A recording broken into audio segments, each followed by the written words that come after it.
Mr. Chairman and members of the Judiciary Committee, thank you so much for allowing me to be here. My name is Murray Marrero Tina. I am a physician in the state of Rhode Island, and I am also here on behalf of ACOG. I'm here in opposition of House Bill 5199.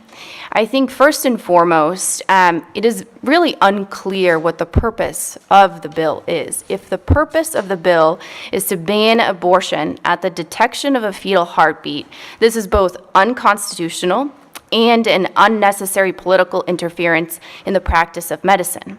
The United States Supreme Court has affirmed that women have the constitutional right to abortion prior to fetal viability.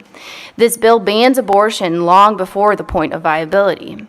This bill violates the Constitution, will serve as an outright ban on abortion for most women, and will prohibit the physician from providing ethical, necessary care to their patients. Secondly, not all fetal heartbeats are detectable at the same time. There are many variables that go into play when you're assessing a fetal heartbeat. So this bill says at 22 days you should have a fetal heartbeat. However, variables like the woman's body habitus, the embryo's positioning, the type of ultrasound that you're using can all influence this. So the question then becomes, is this abortion illegal at 22 days with an ultrasound? Is it illegal at 9 weeks when you hear an ultrasound? There's a lot of ambiguity with the language in this bill. And then lastly, this bill does not consider several complications that happen with pregnancy. For example, an ectopic pregnancy is where a pregnancy implants outside of the uterus. This is not a normal pregnancy. This is not a viable pregnancy. And if this pregnancy is not managed appropriately, there's severe morbidity and mortality associated for the woman. So for example, I had a patient recently who presented at 10 weeks gestational age. She came in, she had an ultrasound. And on that ultrasound, you noticed an embryo with a heartbeat. Now that embryo was in the right fallopian tube.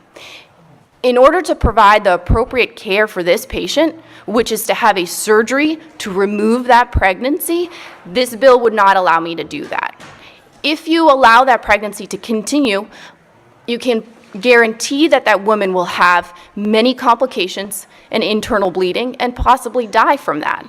So I think by limiting abortion access, this bill will not allow a physician to provide the evidence-based care and may result in negative health outcomes. I think we really have to consider the language of this bill and the implications that it has. So on behalf of ACOG, we urge that you reject House Bill 5199. And in addition, any future political interference in the practice of medicine.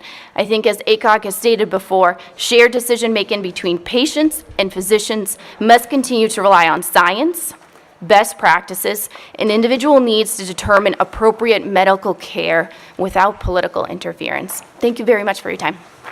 Thank you. Any questions for the doctor?